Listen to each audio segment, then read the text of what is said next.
हाँ जी, नमस्कार, good evening. कैसे हो आप लोग सभी?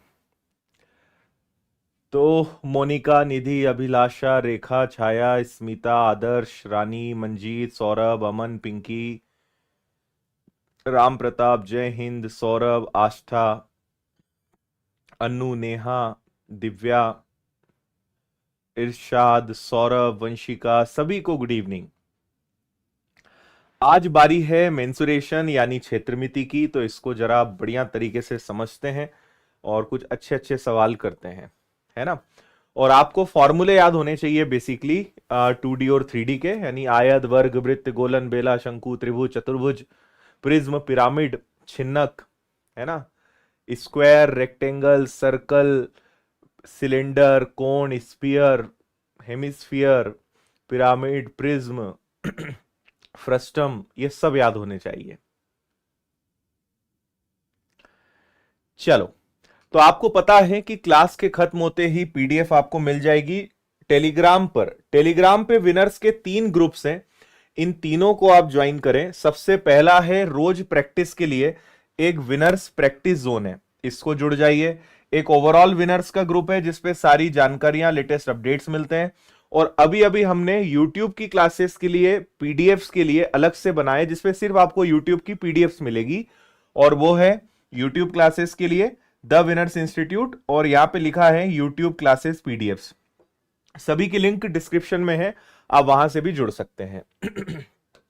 तो क्लास के बाद आपको पीडीएफ मिल जाएगी। ये रहा हमारा आज का पहला सवाल, पढ़िए और आंसर दीजिए। अच्छा जी, पूरा खेल देखो मेंसुरेशन में फॉर्मूले का है।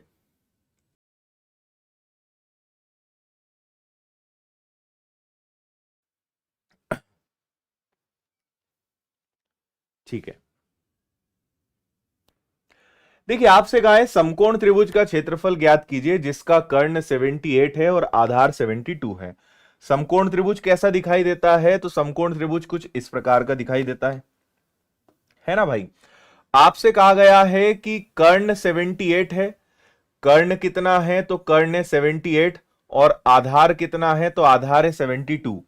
तो आपसे कहा इसका क्षेत्रफल बताओ। तो हम जानते हैं त्रिभुज का क्षेत्रफल होता है 1/2 बेस इंटू हाइट, आधार और ऊंचाई का गुणा। तो मेरे पास आधार तो है, आधार कितना है 72, लेकिन अगर कमी है किसी चीज की तो वो क्या है? हाइट यानी ऊंचाई। ऊंचाई हमारे पास नहीं है। तो पहला तरीका क्या हो सकता है कि पाइथागोरस प्रमेय का यूज करके हम इसकी हाइट पता लगा लें। सो कॉल्ड इस डायग्राम के हिसाब से लंब पता लगा लें, परपेंडिकुलर पता लगा लें। और अगर आपको ट्रिपलेट्स पता है तो आप बहुत आसानी से निकाल सकते हो ट्रिपलेट से भी।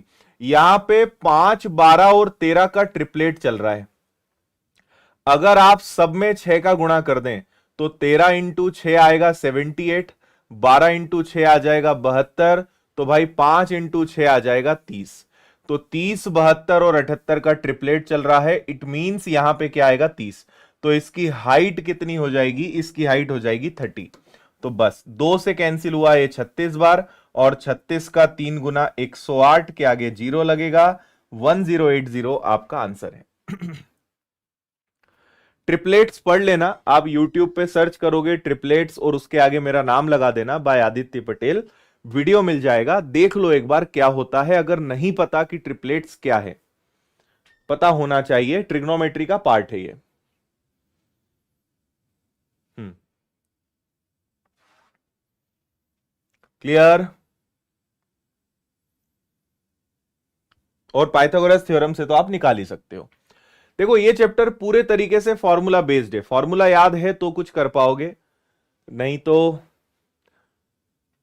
हाथ पैर आप पानी में मारते रहो, कभी ना कभी तो तैरना सीख ही जाओगे। हम्म, लैपटॉप में चलाने के लिए सोनल जी विनर्स की वेबसाइट है, उसमें लॉगिन करिए। उसके लिए कोई ऐप नहीं आती है, मोबाइल के लिए एप्लीकेशन आती है। लैपटॉप पीसी पर चलाने के लिए विनर्स की वेबसाइट पे जाइए, ऑनलाइन कोर्सेज दिखेगा, वहां पे लॉगिन करिए, चल जाएगा।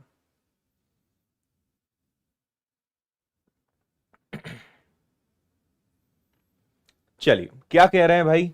समबाहु त्रिभुज का क्षेत्रफल ज्ञात करिए जिसकी भुजा,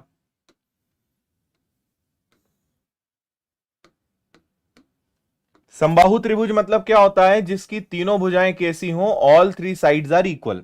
तो इसका जो क्षेत्रफल होता है वो क्या होता है, √3/4 ए का स्क्वायर, भुजा का वर्ग। ये आ गया √3/4 और भुजा कितनी यहां पे 42। तो मैं 42 को यहां पे 2 बार लिख देता हूं और सॉल्व कर लूंगा। 2 से उड़ाया 2 बार तो 2 से कैंसिल हुआ 21 बार, फिर 2 से उड़ाया इसको 21 बार, 21 और 21 220 21 21 441 और √3। ये आ गया आपके त्रिभुज का क्षेत्रफल 441 √3, 441 √3। ठीक है, क्लियर। तीन त्रिभुजों को एक बड़े समबाहु त्रिभुज के तीनों कोनों में से इस तरह बनाया गया कि प्रत्येक छोटे त्रिभुज की प्रत्येक भुजा बड़े त्रिभुज के अनुरूप भुजा की 1/4 है। तीनों छोटे त्रिभुजों के कुल क्षेत्रफल और बड़े त्रिभुज के शेष क्षेत्रफल का अनुपात ज्ञात करिए। ओके भाई, आपको मैं बहुत अच्छे से डायग्राम से समझा पाऊंगा कि यहां पे कवि क्या कहना चाह रहे हैं। ध्यान से आप बातों को सुनिएगा। आपने क्या करा, ये एक त्रिभुज लिया, इन्होंने कहा कि आपने तीनों कोनों से त्रिभुज काटा, हर छोटे त्रिभुज की प्रत्येक भुजा बड़े त्रिभुज की 1/4 है। उदाहरण के तौर पे मान लीजिए कि ये अगर 4 है, ये पूरी भुजा 4 है, तो ये भी कितनी होगी, 4 होगी, है ना, और ये भी कितनी होगी, तो ये भी 4 होगी। आपने 1/4 पे कट लगाया, यानी अगर पूरी भुजा की लंबाई 4 है तो एक एक पे आपने क्या करा, कट मारा। कैसे कट आपने लगाया, तो मान लीजिए आपने यहां पे एक कट लगाया इस प्रकार से, तो ये भी एक हो जाएगा, तो ये भी एक हो जाएगा, यहां से यहां तक की दूरी, समझ में आया। तो ये एक नया त्रिभुज क्रिएट हो गया। ऐसे ही आपने इधर कट लगाया तो इधर एक नया त्रिभुज हो गया, और ऐसे ही आपने यहां कट लगाया तो ये भी एक आ गया, है ना। अब अगर ये पूरा 4 था, एक इधर गया एक इधर गया, तो बीच में आपके पास कितना बचा, तो बीच में आपके पास 2 बचेगा, क्योंकि ये पूरी भुजा की लंबाई कितनी थी, पूरी भुजा की लंबाई 4 थी, तो ये कितना बचेगा, ये आपके पास 2 बचेगा। ऐसे ये भी पूरा 4 है, ये भी 4 है, आप समझ गए। ये पूरा अगर 4 है तो यहां से यहां तक कितना बचेगा, आपके पास 1 बचेगा। अब इन्होंने क्या कहा कि एक तरफ तीनों त्रिभुज लीजिए और एक तरफ पूरा बड़े त्रिभुज का शेष हिस्सा लीजिए, और इसका आप बताइए अनुपात क्या आएगा। समझ में आ गया। इन तीनों त्रिभुज का क्षेत्रफल, मैं इनका नामकरण कर देता हूं, इसको ए नाम दे दूं, इसको बी नाम दे दूं, इसको सी नाम दे दूं, और ये जो बचा हुआ हिस्सा है ना, इसका क्षेत्रफल मुझे बताना है उन तीनों से। तो एक तरफ आ जाएगा a प्लस बी प्लस सी, और एक तरफ आ जाएगा पूरे बड़े त्रिभुज में से a प्लस बी प्लस सी को माइनस करके। ठीक है भाई। अच्छा, क्योंकि ये भी समरूप समरूप बोल रहा हूं मैं, समबाहु त्रिभुज बन रहे हैं, इनकी हर एक भुजा बराबर होगी, तो √3/4 इंटू ए का स्क्वायर, और ऐसे कितने त्रिभुज हैं, तीनों हैं, तो 3 हो गए। इधर अगर मैं आता हूं तो पूरे त्रिभुज का क्षेत्रफल क्या होगा, पूरे त्रिभुज का क्षेत्रफल होगा √3/4 इंटू ए का स्क्वायर, और ये जो तीनों छोटे छोटे त्रिभुज हैं इनका क्षेत्रफल क्या होगा, √3/4 इंटू ए का स्क्वायर, और ऐसे कितने त्रिभुज हैं, 3 त्रिभुज हैं। इतनी बात आपको समझ में आई या नहीं आई। शेष निकालना है, पूरा खेल समझो। पूरे त्रिभुज का क्षेत्रफल क्या होगा, √3/4 ए का स्क्वायर, क्योंकि हर भुजा कितने की है, 4 की है। उसमें से फिर से मुझे तीनों त्रिभुज हटाना है, तो √3/4 1 का स्क्वायर और 3। अब यहां पे ध्यान से देखना, √3/4 √3/4 √3/4 कॉमन है, तो ये कॉमन लेके कट जाएगा, तो यहां पे बचेगा 1 और 3, यानी बचेगा मात्र 3, और यहां पे क्या बचेगा, 4 का वर्ग 16, ठीक है, और यहां पे आपके पास क्या बचेगा, बड़े त्रिभुज का शेष क्षेत्रफल, तो ये हो जाएगा 4 का वर्ग 16, और 16 में से 3 गया तो कितना बचेगा, 13। तो आपका आंसर आ जाएगा 3:13, 3:13। समझ आया। है ना। 4 का वर्ग 16 और 3 एकम 3, तो 16 में से 3 गया, कितना बचा 13। तो इन तीनों त्रिभुज का क्षेत्रफल 3 है, बचे हुए भाग का क्षेत्रफल 13 है। पूरा त्रिभुज पूछा जाए तो वो 16 यूनिट्स के बराबर होगा, 16 यूनिट्स के बराबर होगा।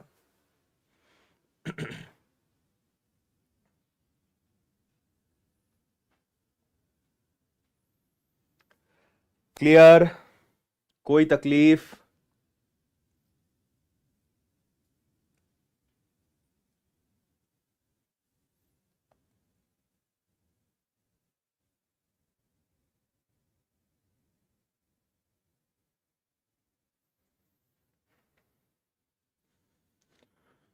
हाँ, शेष ही हमने निकाला है ना। बड़े त्रिभुज में से तीनों हटाए तो जो बचा वो शेष है, ये माइनस है, तो ये सही है। 3 और 13, सब 3 13 हो गया यहां पे, है ना।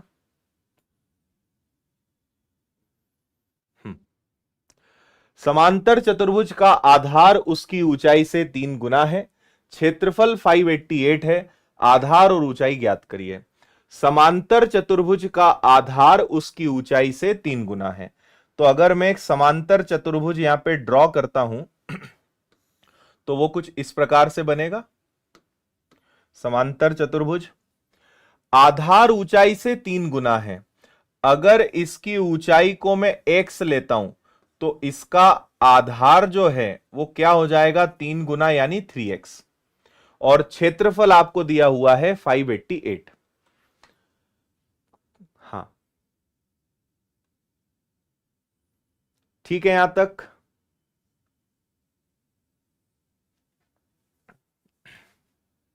कॉपी पेस्ट मत करा करो यार। देखो, कॉपी पेस्ट करोगे या कोई भी आप इधर उधर की बात करोगे तो हमारे 2 लोग बैठे रहते हैं, वो बस कमेंट आपको टाइम आउट करने के लिए बैठे रहते हैं। बकवास करते हो तो डिलीट भी मार देते हैं, आपको ब्लॉक कर देते हैं। बाकी फिर आपकी श्रद्धा भक्ति आगे, है ना। क्योंकि हम चाहते हैं कि सीरियस लोग, ढंग के लोग ही पढ़ें, और जो केवल टाइम पास के लिए आए हैं उनके लिए 2 लोग बैठे हैं उनका इलाज करने के लिए, है ना। हाथ और पैर बांध के उठा के ले जाके साइड में पटक देते हैं वो, इसलिए चुपचाप पढ़ाई करो। हाँ जी, इसका क्षेत्रफल का सूत्र क्या आ जाएगा, 1/2 बेस और हाइट का गुणा, तो बेस इंटू हाइट, और एरिया अपने आप में कितना है, इसका एरिया है 588। क्लियर है भाई। अगर मैं 3 से इसको उड़ाने जाऊंगा तो 3 से एक बार, 3 इंटू 9 27, और 3 इंटू 6 18, और यहां पे मेरे पास क्या है, 196 का दुगना भी है। ठीक है ना।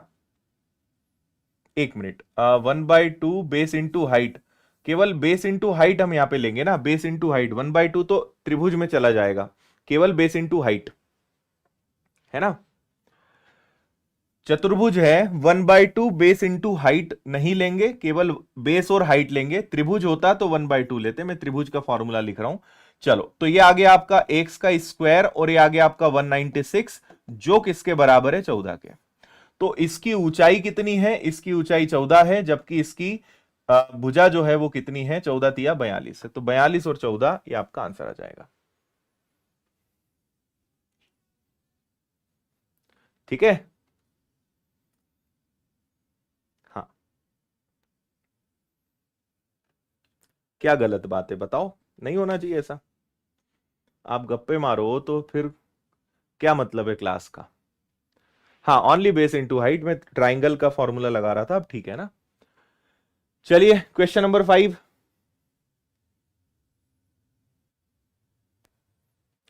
कांच के एक वर्गाकार टुकड़े का क्षेत्रफल 1369 है, एक मेज के ऊपर रखा गया है। कांच के टुकड़े मेज की भुजा के बीच की चौड़ाई 9 है, मेज की लंबाई ज्ञात करिए। ये सवाल वैसे मैंने आपको करवाया था। ये जैसे मान लो एक टेबल रखा है, आप ऊपर से इमेजिन करिए कि एक टेबल रखा है ना। ये एक टेबल है और आपने इस टेबल के ऊपर एक कांच रख दिया। ठीक है, इसके ऊपर एक कांच का टुकड़ा रख दिया। तो मान लो आपने कांच को, और कांच स्क्वायर है, वर्गाकार है, तो आपने इस प्रकार से एक कांच को रख दिया, है ना। अब आपसे क्या कहा गया है कि इस वर्गाकार जो कांच है इसका क्षेत्रफल 1369 है। तो मुझे बताओ कि 1369 किसका स्क्वायर होता है, तो उससे एक भुजा पता चल जाएगी। और आपसे कहा गया है कि मेज की एक भुजा के बीच की चौड़ाई मेज की एक भुजा के बीच की चौड़ाई 9 है, तो मेज की लंबाई ज्ञात करें। ठीक है।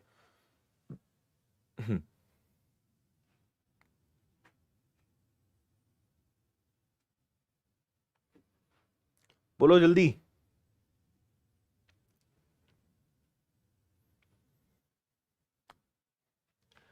1369 आपके 37 का स्क्वायर होता है। तो 37 का स्क्वायर होता है मतलब यहां से लेकर यहां तक की लंबाई कितनी है? ये आपकी 37 है। ठीक है, ये कितनी हो गई? 37 हो गई, यहां से लेकर यहां तक की। अब इन्होंने कहा कि मेज, कांच के टुकड़े से मेज तक की लंबाई 9 है, तो अगर ये 9 है तो यहां से यहां तक भी 9 होगी, और कांच जो है उसकी भुजा क्या है? 37। तो टोटल मेज की क्या लंबाई हो जाएगी? तो 37 में 9 और 9 18 जोड़ दोगे, 8 और 7 15, 3 4 और 1 5, तो पूरे मेज की जो लंबाई है वो कितनी कहलाएगी? 55, 55।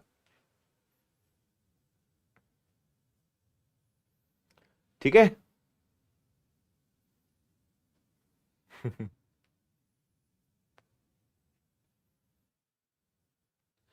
Got it. चलो भाई अगले क्वेश्चन पे चलते हैं। 55 बिल्कुल ठीक आंसर है। अच्छा, एक छोटी सी जानकारी दे दें, हर संडे विनर्स के एप्लीकेशन पर निशुल्क ऑल इंडिया टेस्ट हम आयोजित करते हैं। तो कल आरपीएफ कांस्टेबल का टेस्ट है, अधिक से अधिक श्रद्धालुगण सुबह 10 बजे पहुंचे। कल मतलब संडे, हर संडे होता है और ये फ्री रहता है। तो संडे को 10 बजे आपका आरपीएफ कांस्टेबल का टेस्ट है, पीएससी का भी है, प्रीलिम्स का 10 बजे। एक ओवरऑल रेलवे का हमने बनाया है जो 12 बजे रहेगा, 90 मिनट का, ये भी 90 मिनट का, और महिला सुपरवाइजर का 180 मिनट का रहेगा शाम को 4 बजे।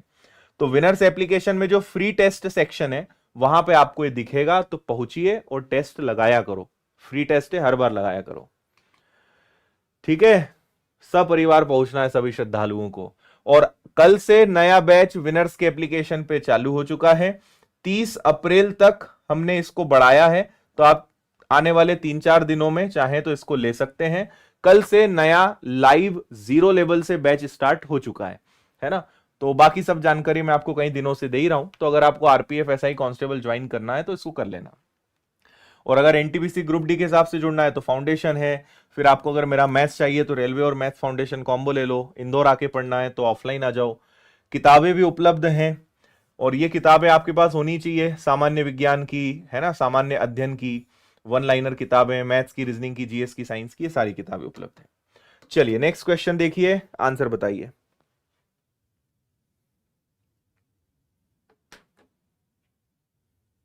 हम्म।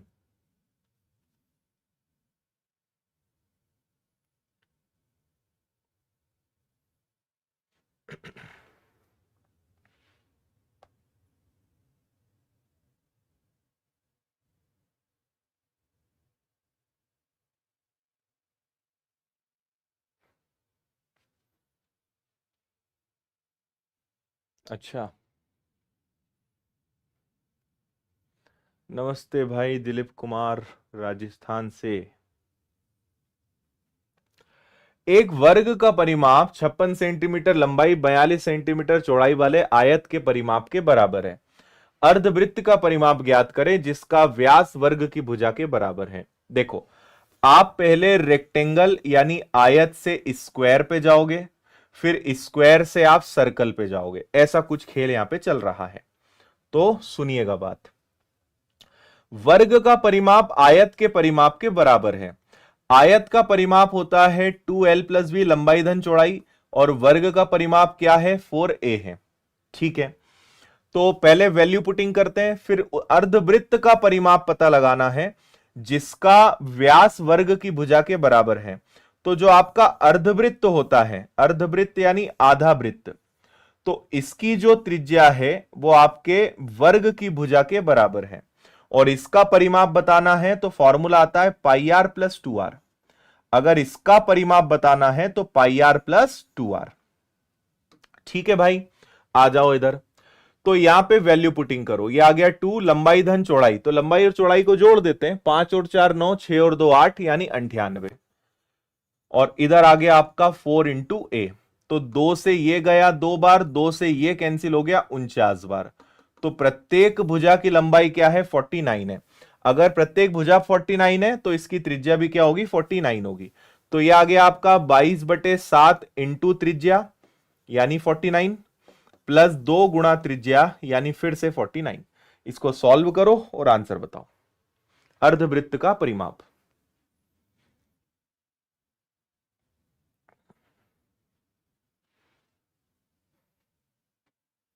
एक मिनट, व्यास बराबर है यार, सॉरी सॉरी सॉरी, एक मिनट। व्यास वर्ग की भुजा के बराबर है, मैंने त्रिज्या कर दिया है, यानी ये है। तो मुझे क्या करना पड़ेगा? व्यास का आधा करना पड़ेगा तो त्रिज्या आएगी, है ना। तो अगर a की वैल्यू ये है तो इसका r ये व्यास हुआ, तो त्रिज्या यानी मुझे 49 का आधा करना पड़ेगा। त्रिज्या 49 का आधा माना जाएगा। तो वापस से फॉर्मूला लगाते हैं, पाई मतलब 22/7 इंटू आर। तो r आ गया 49/2 और ये आ गया 2 इंटू आर यानी फिर से 49/2, है ना। त्रिज्या के बराबर नहीं है, व्यास के बराबर है। वर्ग की भुजा व्यास के बराबर है। व्यास मतलब डायमीटर। तो व्यास का आधा करेंगे तो त्रिज्या हमें मिलेगी, है ना। इसका अगर मैं आधा करूंगा तो मुझे क्या मिलेगी? त्रिज्या। तो त्रिज्या निकालने के लिए व्यास का आधा करना पड़ेगा, तो इसलिए व्यास का आधा कर दिया, त्रिज्या आ गई। क्लियर है? चलो, तो यहां पे 7 से कैंसिल हो गया ये 7 बार, 2 से कैंसिल हो गया ये 11 बार, तो ये आ गया आपका 77। यहां पे 2 से 2 गया तो ये आ गया आपका 49। तो ये दोनों को जोड़ो, 9 और 7 6, 7 4 11 और 1 12, 126। ठीक है, 126 आपका आंसर होना चाहिए, ऑप्शन डी 126।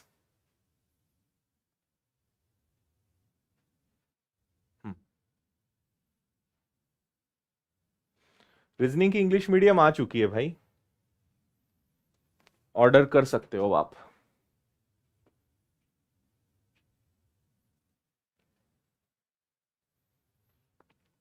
इंग्लिश में बता देता हूं, जो आपका रेक्टेंगल का पेरीमीटर है वो स्क्वायर के पेरीमीटर के बराबर है। इसको सॉल्व करके आपने साइड ऑफ स्क्वायर निकाल ली। फिर इन्होंने कहा कि जो आपका सेमी सर्कल है उसका डायमीटर और इस स्क्वायर की जो साइड है वो इक्वल है। तो अगर मुझे रेडियस निकालनी है तो डायमीटर का हाफ करना पड़ेगा। तो डायमीटर मतलब साइड, साइड का हाफ करा तो ये रेडियस आ गई।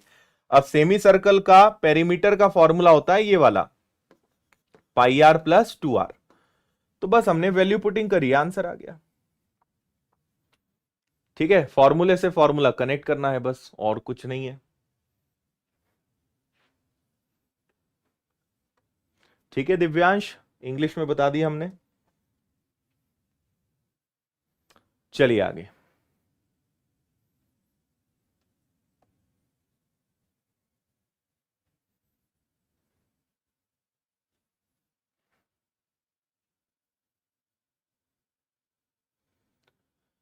बिल्कुल भाई, लुकिंग लाइक वाओ, आपका नाम तो दिख नहीं रहा ओरिजिनल क्या है, बाकी सिलेक्शन लेके आओ, बिल्कुल साथ में लंच करेंगे बस। हम्म एक समलंब चतुर्भुज का क्षेत्रफल 1792 है।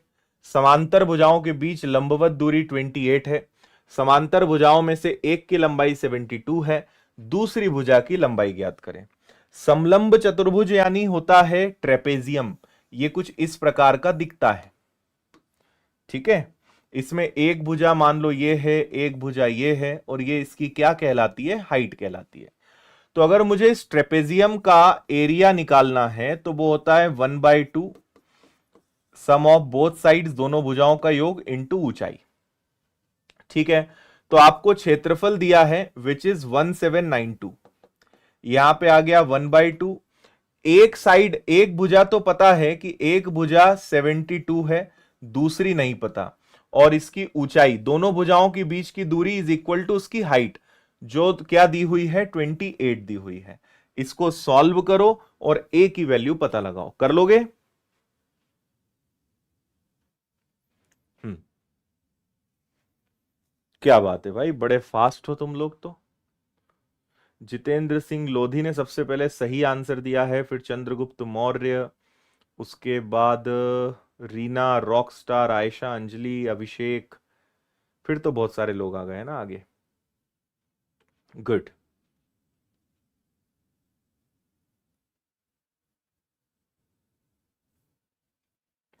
चलो कैंसिल कर लेते हैं। अगर मैं 2 से इसको कैंसिल कर दूं तो ये 14 बार हो जाएगा। 14 से इसको कैंसिल करके देखते हैं तो 14 एकम बचा आपके पास कितना, 3 और 9 यानी 14 दूनी 28 हो जाएगा, और 14 इंटू 8 112 हो जाएगा। और ये है आपके पास A+72। माइनस होगा, 8 में से 2 गया, 12 में से 7 गया, तो जो एक भुजा है सामने वाली, ये वाली, इसकी लंबाई कितनी, 56। ये 56 है, ये 72 है, और हाइट 28 है। तो 56 बिल्कुल करेक्ट आंसर है आपका।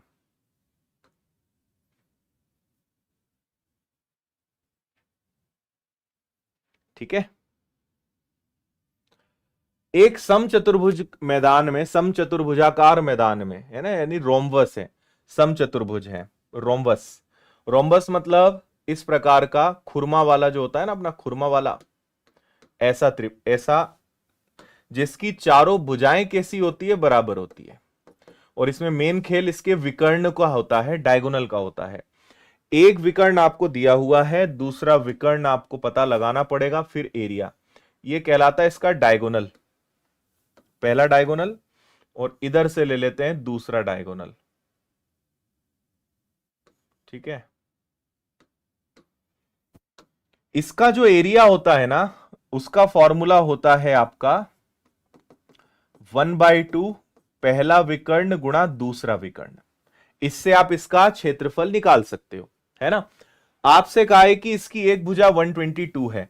अच्छा, ये समकोण पर काटता है, ये भी आपको पता होना चाहिए। और हर हिस्सा अपने आप में एक राइट एंगल ट्राइंगल है, हर टुकड़ा अपने आप में एक समकोण त्रिभुज है। तो अगर ये भुजा की मैं बात करूं, तो ये भुजा कितनी है, ये भुजा 122 है, 122 है ना। अगर एक विकर्ण 240 है, तो आपको पता होगा कि इसके विकर्ण भी दो बराबर भागों में टूटते हैं। अगर ये पूरा 240 है तो इसका आधा 120 होगा। तो ये वाला पता लगाना पड़ेगा कि ये वाला कितना। ठीक है। तो 120, 122, अब या तो पहला ऑप्शन है पाइथागोरस प्रमेय, दूसरा ऑप्शन है ट्रिपलेट। तो आपको फिर से एक ट्रिपलेट पता होनी चाहिए, और वो है 11, 60 और 61 वाली। अगर इसका डबल करो तो ये आ जाएगा आपका 122, इसका डबल आ जाएगा 120, और इसका डबल आ जाएगा 22। सो ये अपने आप में एक ट्रिपलेट है। आया समझ में? हाँ। तो इसका मतलब क्या हुआ कि आपको पता चल गया यहां पर कि ये जो आधा हिस्सा है, यानी यहां से लेकर यहां तक का जो हिस्सा है, ये कितना है, ये 22 है। इसकी वैल्यू कितनी है, 22 है। ये 22 है, केवल इतना हिस्सा। तो पूरा हिस्सा कितना होगा, उसका डबल करना पड़ेगा। Got it? हम्म।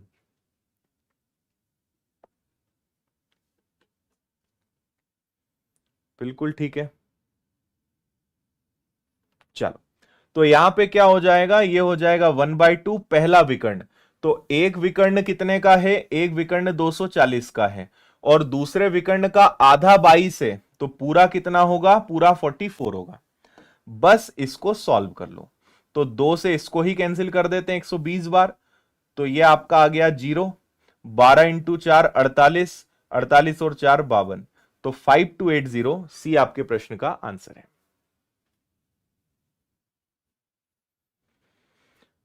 ठीक है ना, सी आंसर आएगा।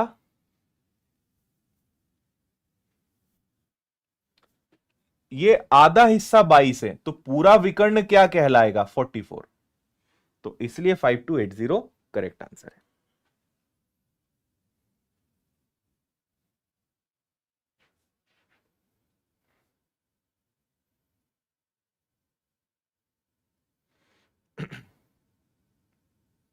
हम्म, ठीक है। चलिए आगे।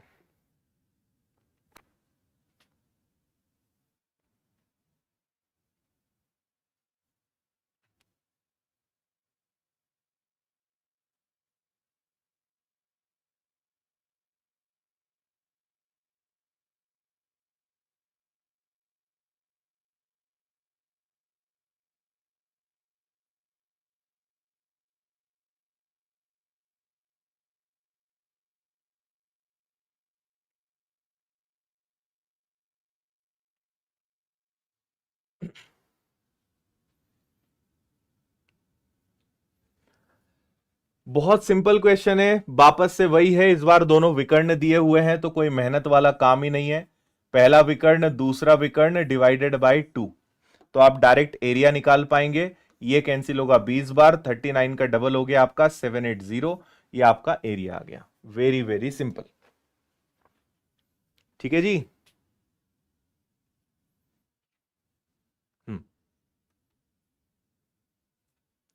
नेक्स्ट, एक वृत्त की त्रिज्या 9 गुनी है तो परिधि पिछले की कितनी गुनी होगी? अगर त्रिज्या 9 गुनी हो जाए, देखो परिधि का फॉर्मूला क्या होता है, 2 पाई आर। अगर मान लो पहले R1 है तो बाद में क्या हो जाएगी, बाद में R2 हो जाएगी। तो अगर पहले रेडियस 1 रही और बाद में 9 गुनी हो गई तो 2 पाई से 2 पाई तो गया, पहले उसका जो सरकमफेरेंस है या उसकी जो परिधि है वो R1 से R2 हो गई, यानी वो भी कितनी गुनी होगी, 9 गुनी। अगर क्षेत्रफल बोलते तो पाई आर स्क्वायर, और पाई आर स्क्वायर यानी 81 हो जाता, 9 का वर्ग 81 हो जाता। त्रिज्या 9 गुनी हुई है तो परिमाप भी, परिधि भी, सरकमफेरेंस भी, पेरीमीटर भी 9 गुना ही होगा। चलिए अगला क्वेश्चन। 9 गुनी is the right answer. Shrikant right की स्पेलिंग सही लिख देते तो बहुत खुशी होती मुझे।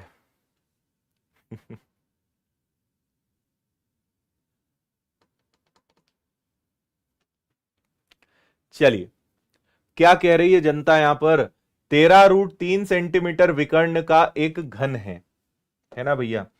तो आपको घन दिखाया जाए पहले तो, है ना, एक घन बना लेते हैं।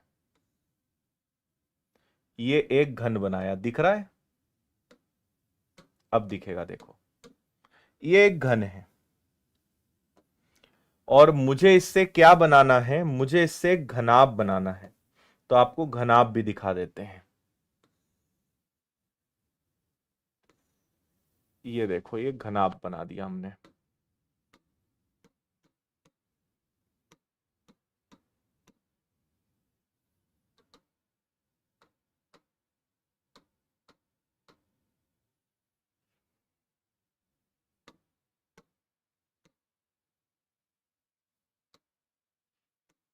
क्या तकलीफ है भाई सज्जन को, फिर से बना लेते हैं ना।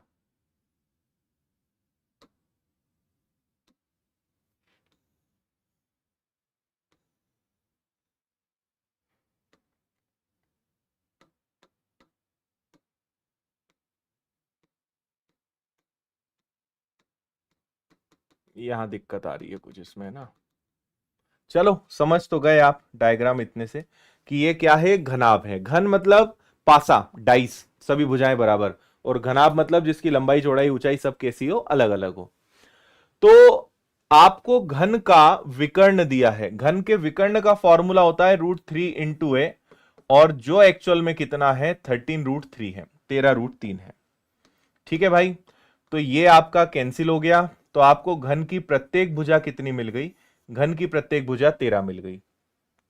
घनाभ की लंबाई के घन के समान भुजा की लंबाई है ना, यानी घनाभ की लंबाई उतनी ही है जितनी घन की भुजा है। और घनाभ की चौड़ाई दी हुई है 6.5, और इसकी ऊंचाई हमें नहीं पता। और आपने इस घन से पिघला के ही घनाभ बनाया है। जब आप किसी चीज को मेल्ट करते हो, पिघलाते हो, कुछ और बनाते हो, तो उनका वॉल्यूम हमेशा सेम होता है, उनका आयतन हमेशा बराबर होता है। तो घनाभ का आयतन और इसका आयतन सेम होगा। घनाभ का आयतन मतलब लंबाई, चौड़ाई और ऊंचाई, और घन का आयतन क्यूब का वॉल्यूम यानी ए क्यूब। तो इसकी लंबाई कितनी है, 13, चौड़ाई कितनी है, तो मैं ऐसे लिख देता हूं 65/10, 6.5 यानी 65/10। और ये कितना आ गया, इसकी भुजा कितनी है, 13, तो 13 13 13, बस सुरूर नहीं है यहां पे ना। 13 से ये 13 गया, 13 से ये 5 बार गया, 5 से ये 2 बार गया, और 13 का दुगना 26 हो गया। तो ये जो घनाभ बना है, क्यूबॉइड बना है, इसकी ऊंचाई कितनी आ जाएगी, 26, 26।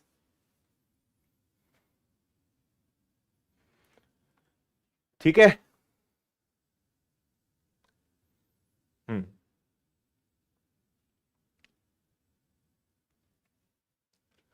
ये आपको विकर्ण दिया हुआ था। विकर्ण समझते हो? विकर्ण मतलब ये अंदर की बात चल रही है यहां की।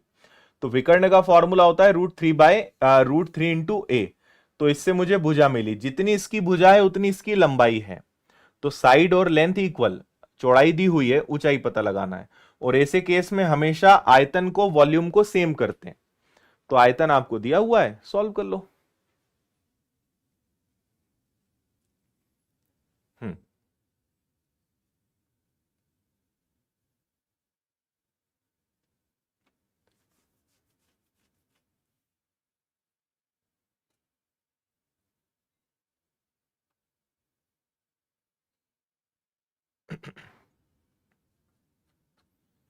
चलो अगले क्वेश्चन पे चलते हैं।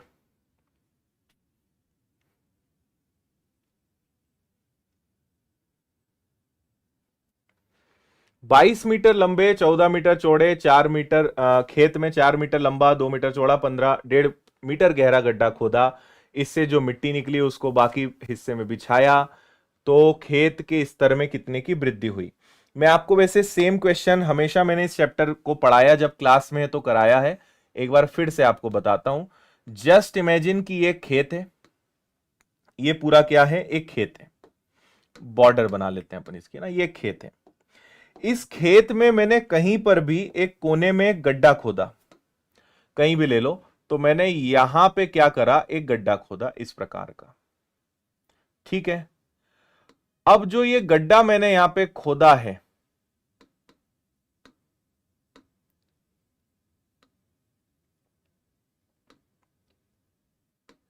ठीक है, इस गड्ढे से जो मिट्टी निकली है ना, इसको बचे हुए भाग में फैला दिया। इससे जो मिट्टी निकली उसको हमने बचे हुए हिस्से में फैला दिया। तो खेत के स्तर में थोड़ी तो वृद्धि हो ही जाएगी, है ना। खेत का जो बचा हुआ हिस्सा है इसमें थोड़ा सा तो स्तर में वृद्धि हो जाएगी, वॉल्यूम में, मतलब उसकी थिकनेस में। तो मुझे यही पता लगाना है कि कितना उसमें इंक्रीमेंट हुआ, उसका स्तर कितना बड़ा। तो मैं आपको एक सिंपल कंसेप्ट बताता हूं। आपको दो चीज पता लगानी है कि हमारे पास मिट्टी कितनी है और कितने क्षेत्र में फैलाना है, कितने एरिया में बिछाना है। इससे आपको उसका लेवल पता चल जाएगा। जितनी भी मिट्टी है उसको कितने क्षेत्र में फैलाना है यह पता लगाना है। अब मिट्टी निकल रही है गड्ढे से, तो गड्ढे का आयतन निकालेंगे। तो इस गड्ढे का वॉल्यूम क्या आ जाएगा, लंबाई गुणा चौड़ाई गुणा ऊंचाई, ये इसका वॉल्यूम है। तो 4 का दुगना 8, 15 अठे 120, यानी मुझे पता चल गया कि जो मिट्टी है उसका वॉल्यूम है 12।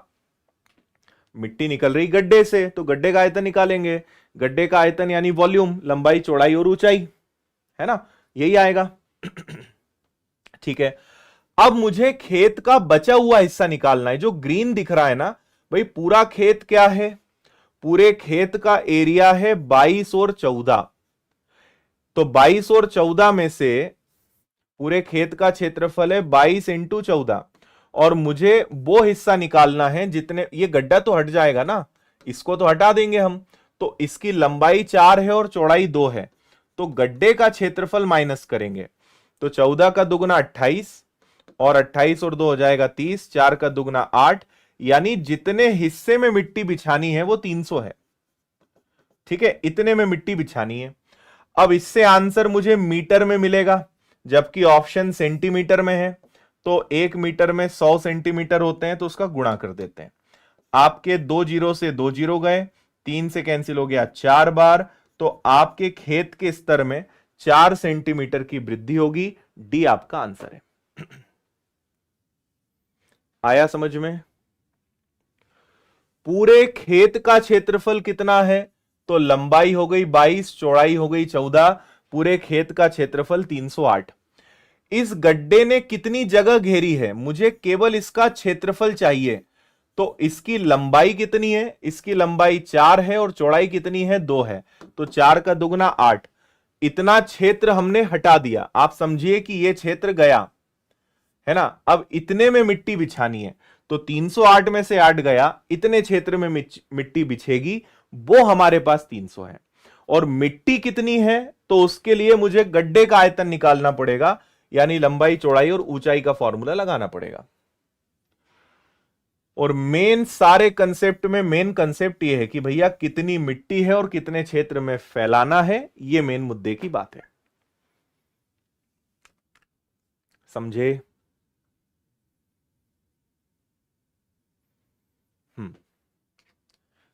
चलिए अगला देखते हैं। अब थोड़े अच्छे प्रश्न आ गए हैं कुछ।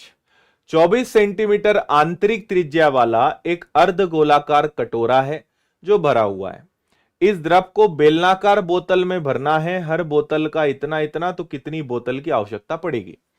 देखो मैं आपको इसको समझाता हूं कि यहां पे आपसे कवि क्या कह रहे हैं। अर्ध गोलाकार कटोरा है, ठीक है।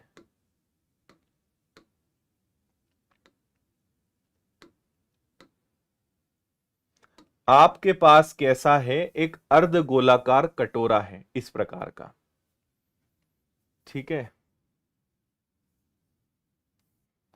एक इस प्रकार का आपके पास कटोरा है, ठीक है भाई। और इस कटोरे को आपको बेलन की छोटी छोटी बेलनाकार बॉटल्स हैं, आप समझिए कि ऐसी छोटी छोटी बॉटल्स हैं। तो इसके अंदर जितना लिक्विड है वो कितनी बोतल्स में भर सकते हो? इसके अंदर जो लिक्विड है वो कितनी बेलनाकार बॉटल्स में भर सकते हो, उसकी संख्या पूछिए। और ऐसे क्वेश्चंस में भी वॉल्यूम का खेल है। इसका वॉल्यूम और इनका वॉल्यूम सेम। देखो अर्धगोले का आयतन क्या होता है, 2/3 पाई आर क्यूब। और बेलन का आयतन क्या होता है, pi r square h, pi r square h. और कितने बेलन लगेंगे वो मुझे पता लगाना है। इनका वॉल्यूम और इनका वॉल्यूम सेम रहेगा। अर्धगोले का आयतन और एक बेलन का आयतन इंटू नंबर ऑफ कितने बेलन लगने, सिलेंडर्स लगने, वो। So this is what, this is hemisphere and this is cylinder. बस वैल्यू पुटिंग करो, आंसर आ जाएगा आपका। पाई से आपका पाई गया, ये आ गया आपका 2/3। इसकी रेडियस क्या है, इसकी रेडियस है 24, तो यहां पे आ गया 24, 24 और 24। इसकी रेडियस क्या है, सिलेंडर की रेडियस क्या है, 6, तो ये आ गया 6 इंटू 6। हाइट कितनी है, h 8 है। एंड नंबर ऑफ कितने नंबर्स लगेंगे, बस सॉल्व कर लो भाई। तो 3 से कैंसिल हो गया 8 बार, और 8 से 8 गया, ठीक है। 6 से कैंसिल हुआ 4 बार, 6 से कैंसिल हुआ 4 बार, 4 इंटू 4 16, और 16 का दुगना 32। तो मुझे 32 सिलेंडर्स लगेंगे, 32 बेलनाकार छोटी छोटी बोतलों की जरूरत पड़ेगी। ये आपका आंसर है 32। क्लियर?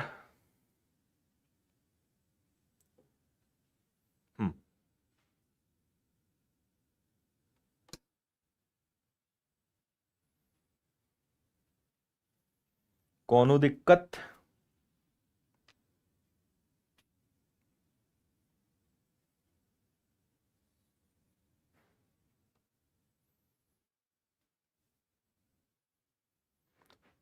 अच्छा आदित्य राज भाई, कल तुम्हें बुक दिख जाएगी, कल ऑर्डर कर लेना। मैं टीम को बोल देता हूं, कुछ दिक्कत होगी सही करवा दूंगा, कल आपको बुक दिख जाएगी।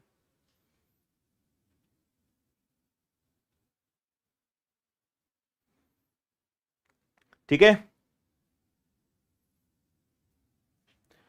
चलें आगे, अगला क्वेश्चन देखते हैं।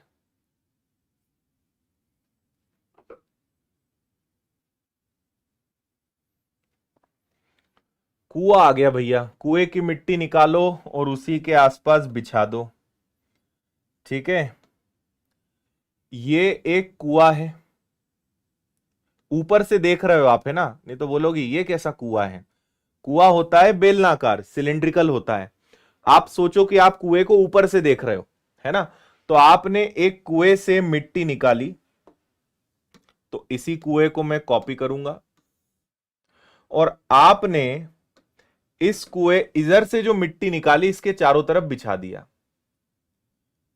आपको पता ही है कि गांव में ऐसे हम कुएं के चारों तरफ मिट्टी बिछा देते हैं, है ना। है ना, ये हो गया।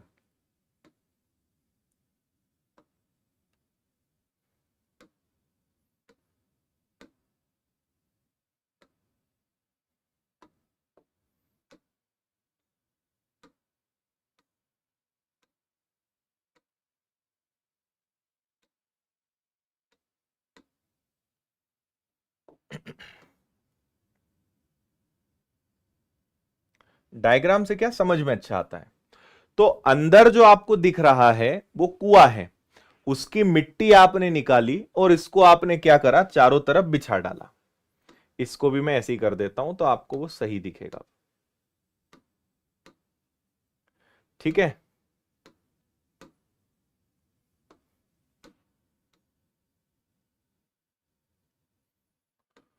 उम्मीद है आप भावनाओं को समझ पा रहे होंगे। तो यहां पे बेसिकली क्या हुआ है, और आप दोनों केस में कुएं को ऊपर से देख रहे हो, मिट्टी निकाली चारों तरफ बिछा दिया। तो ये यहां पे क्या होता है, पानी तो है ही नहीं भाई, सूख गया, इसलिए तो मिट्टी निकाल ली अपन ने उसमें से। ये आपका बेलन है और एक खोखला बेलन है ना, ये खोखला बेलन आपका कहलाएगा। ये बेलन है, ये खोखला बेलन है। तो अब समझना क्या करेंगे। इधर लगेगा बेलन का आयतन, क्योंकि आपने इससे मिट्टी निकाली, तो वो आ जाएगा पाई आर स्क्वायर एच। और इधर बेलन, अब यहां पे दो रेडियस हो गई, दो त्रिज्याएं हो गई आपके पास भाई। एक रेडियस ये हुई R1 और एक रेडियस बाहर तक गई जिसको नाम दिया R2। और इनके बीच में जो हमने ये हरा दिखाया है, यही वो मिट्टी है जो कुएं से निकाल के भरी है ना। तो सुनिए क्या करेंगे, ये हो जाएगा पाई R2 का स्क्वायर माइनस R1 का स्क्वायर इंटू एच। पाई R2 का स्क्वायर माइनस R1 का स्क्वायर इंटू में क्या हो जाएगा, एच। ठीक है, तो जितनी मिट्टी यहां निकली, और ये फॉर्मूला मैंने किस चीज का लगाया है, ये बीच में जो खोखला दिख रहा है, यही मिट्टी आपने यहां बिछाई है ना, ये मिट्टी यहां पे बिछाई है। या फिर आप इसको अगर और अच्छे से समझना चाहते हो तो ये पहले मिट्टी थी ऐसी, है ना, ये जो हरे कलर की मिट्टी है ये पूरी यहां बिछ गई, और अब अंदर कुछ नहीं बचा यानी सफेद। तो ये जितनी मिट्टी यहां दिख रही है ये पूरी यहां बिछ गई। बस आपने फॉर्मूला लगाया, वैल्यू पुटिंग करना है, आंसर आ जाएगा। ठीक है, चलो भाई हाइट निकालने पर चलते हैं अपन। तो पहले तो पाई से पाई उड़ाओ, ये आर अलग है, इसकी रेडियस अलग है ना, जिसका व्यास कितना है, अच्छा अंदर कुआं तो वही है तो इसको R1 नाम दे दो। तो व्यास 3 है, व्यास 3 है तो त्रिज्या उसकी आधी होगी, इंटू कितना गहरा कुआं खोदा है, 14 मीटर। अब इधर आते हैं, इसके चारों तरफ जो आपने मिट्टी फैलाई, तो R2 4 मीटर का चौड़ा आकृति का घेरा बना, इसकी ऊंचाई यानी 4 मीटर चौड़ाई उसकी ओर बढ़ गई। ठीक है, तो मुझे बताइए कि पहले से इसकी त्रिज्या क्या थी भाई, पहले से इसकी त्रिज्या क्या थी, तो ये पहले से 3/2 थी, और ये और 4 बढ़ गई, है ना, पहले से 3/2 थी, वो और 4 बढ़ गई, तो 4 का दुगना 8 और 3, तो ये आ गया आपका 11/2 का वर्ग माइनस 3/2 का वर्ग, और इंटू में हाइट जो कि हमें निकालनी है ना। ये अगर 3/2 है तो ये गड्ढा मिट्टी बिछाने पे 4 मीटर चौड़ा हो गया, यानी बाहर वाली त्रिज्या 4 मीटर और बढ़ गई। तो 4 का दुगना 8 और 3, यानी ये आ गया 11/2। ये क्या है, ये R2 है, तो R2 का स्क्वायर R1 का स्क्वायर। बस अब सॉल्व कर लेंगे हम। 3 का वर्ग हो गया 9, 2 का वर्ग हो गया 4, यहां आ गया 14। ये हो गया आपका 11 का वर्ग 121, 2 का वर्ग 4, 3 का वर्ग 9, 2 का वर्ग 4, और इंटू में आ गया आपका हाइट। ठीक है, इसको भी रहने देते हैं, 9 4 और हो गया आपका 14। इधर से अगर इसको मैं सॉल्व करता हूं, ये तो आपका 4 ही रहेगा, 121 में से 9 गया तो ये आ जाएगा आपका 112, और इंटू में आ जाएगा हाइट। ठीक है, अब बस इसको सॉल्व करना है और आंसर बताना है। तो 4 से पहले तो आपका 4 गया ठीक है, 14 से ये कैंसिल हो गया, 8 बार, ये 8 आ गया इसके नीचे, तो 9/8 इसकी हाइट है, 9/8, 9/8।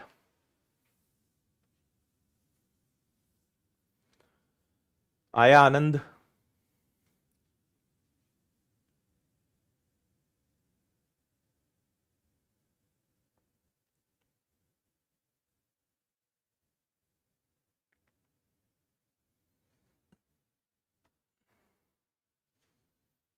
अच्छा पलक, शादी में क्लास का आनंद ले रहे हो। बताओ भाई, दिखने पे मत जाना, कॉन्सेप्ट समझोगे तो चीजें आसान लगेगी, देखकर बोलोगे कि अरे बाप रे क्या हो गया, है ना।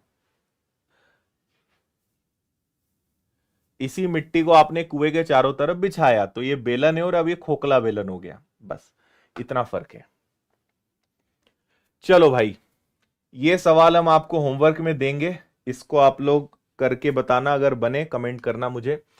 अभी जो मैंने आपको पढ़ाया है इसकी पीडीएफ में यहां पे शेयर करूंगा, तो यूट्यूब की जितनी भी पीडीएफ है, the winners institute daily YouTube classes PDF नाम से आपको मिलेगा, तो यहां पे आप इसको ज्वाइन कर लेना, है ना। और आरपीएफ का बैच उपलब्ध है, आप इसको ले सकते हैं। पूरा रेलवे फाउंडेशन उपलब्ध है, एनटीपीसी ग्रुप डी सबकी तैयारी कर सकते हो। आप चाहते हो कि मेरा मैथ्स का कोर्स भी साथ में ले लें और रेलवे भी मिल जाए, तो ये भी। बाकी एसएससी का बैच है, बहुत सारे बैचेस है विनर्स एप्लीकेशन पर। ऑफलाइन पढ़ना है तो आप इंदौर आ सकते हो, सेकेंड बैच स्टार्ट हो रहा है रेलवे का। किताबें उपलब्ध ऑलरेडी है, मैथ्स की, साइंस की, ये सब वन लाइनर बुक्स हैं, साइंस की, जीएस की, काफी अच्छी किताबें हैं, इन्हें आप ले सकते हैं, है ना। संडे को जो टेस्ट होना है उसकी जानकारी मैं आपको दे ही चुका हूं। नेक्स्ट हमारी क्लास जो है वो अब वो टाइम एंड डिस्टेंस की होगी, समय गति दूरी वाली होगी। तो अगली क्लास में हम मिलेंगे टाइम एंड डिस्टेंस, समय और दूरी, है ना, 8 बजे। और ये इंदौर का हमारा सेंटर है, ये क्लासेस का नज़ारा है, ये विनर्स एप्लीकेशन है। देखो, किताबों के लिए आप विनर्स पब्लिकेशंस ऐप डाउनलोड करना, कोर्स चाहिए हो तो विनर्स इंस्टीट्यूट ऐप, और किसी प्रकार की जानकारी चाहिए हो तो ये कॉन्टेक्ट नंबर है हमारी सपोर्ट टीम का, और ये मेल आईडी है, मेल करोगे रिस्पॉन्स ज्यादा जल्दी मिलेगा, है ना। और टेलीग्राम पर भी विनर्स है, व्हाट्सएप पर भी है, वहां पे भी आप जुड़ सकते हैं। सभी चीजों की टेलीग्राम, व्हाट्सएप, इंस्टाग्राम पे आप मुझे फॉलो कर सकते हो, आदित्य पटेल विनर्स के नाम से मिलूंगा। तो सब जगह की लिंक्स डिस्क्रिप्शन में दी हुई है, वहां से जुड़ जाइए और हर जगह आप विनर्स के साथ आगे बढ़ते जाइए। ओके, चलो। संडे को आपके लिए तो नहीं, लेकिन हाँ, महिला सुपरवाइजर को लेकर एक मेरी क्लास है सुबह 9 बजे, वो मैं लेने वाला हूं। बिल्कुल भाई, आपको रीजनिंग की इंग्लिश मीडियम कल मिल जाएगी ना, आप कल शाम तक या रात तक ऑर्डर कर देना, मैं करवा दूंगा अवेलेबल कल। ओके, चलो, टेक केयर, जय हिंद, खुश रहिए, मस्त रहिए, मुस्कुराते रहिए, ध्यान रखिए अपना।